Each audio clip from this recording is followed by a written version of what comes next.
Alright, in this quick video, I'm going to show how to render a planar skybox, or I guess a one-dimensional skybox. Since I haven't really seen much of this on the internet, I'd show a quick video.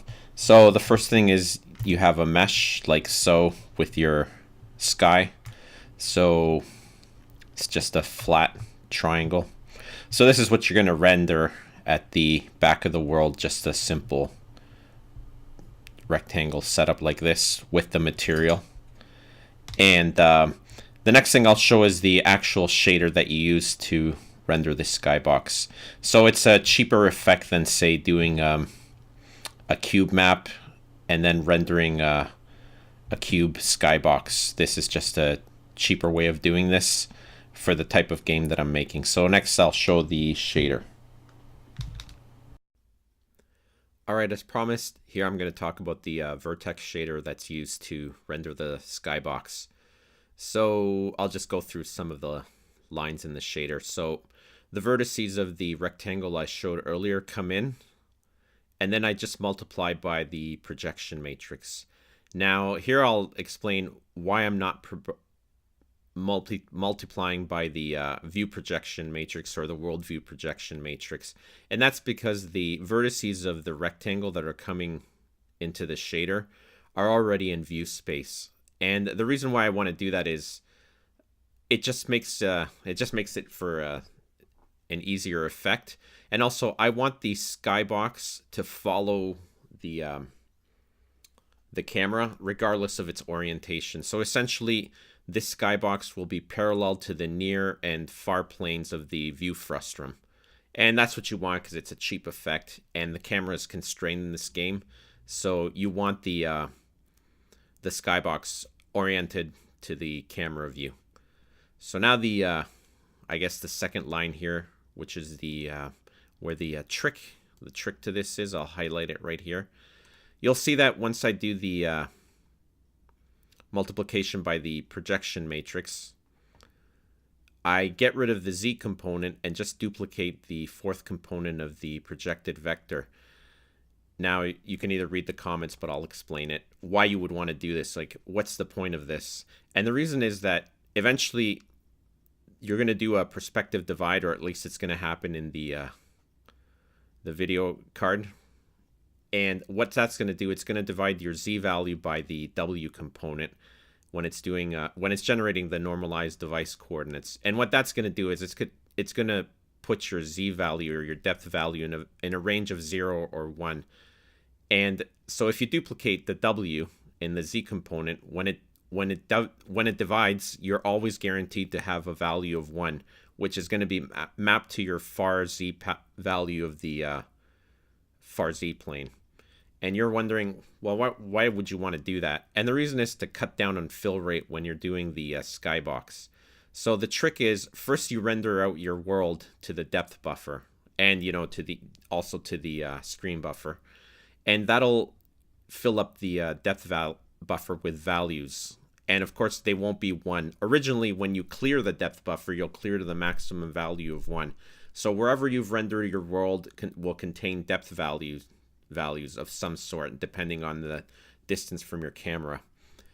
And where you haven't touched the screen, it will remain with the depth value of 1. So those are areas that aren't touched by your world geometry. And I think you can figure out what I'm doing now is you set your depth buffer function to be less than or equal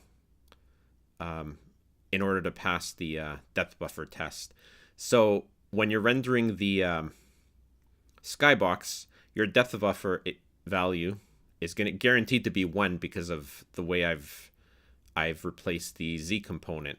So when it checks the depth buffer, anywhere that it's 1, well, that passes the test because it's less than or equal. So it'll render the skybox there.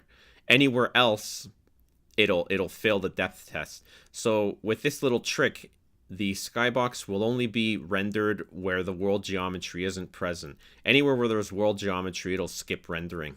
And that's how you cut down on the fill rate, by doing this little trick, as I've explained. And here I'm just passing the texture coordinates to the Vertex Shader. And I'm not going to bother with the Vertex Shader. It's really simple. It just samples a texture, and that's pretty much it. Just puts that out to the screen. So the next part of the video, I'll show the results so that you can get an idea of what it looks like in game. And here we have the final result of the SkyBox that I showed in Maya running in the game. So like I said, it was just a simple rectangle, and it's always parallel to the camera near and far planes regardless of what you do, which is what I want, because like I said, this is a very simple effect for this type of game. And as you can see, it's only going to render where the world hasn't been drawn. So up top, the depth values will remain to the values when I cleared the depth buffer. So that would be 1. And since in the shader I guarantee that the depth value that's getting output after the perspective divide will be 1, it's only going to render there once you set the depth test function to be less than or equal. And again, that's how you cut the fill rate. So anywhere where there's ground or grass or world geometry, the depth buffer will not be rendered. And that's how you want to do it. You want to cut down the fill rate. If for some reason you don't want to do it this way, in that case, you'd probably have to render the SkyBox first and then render the world.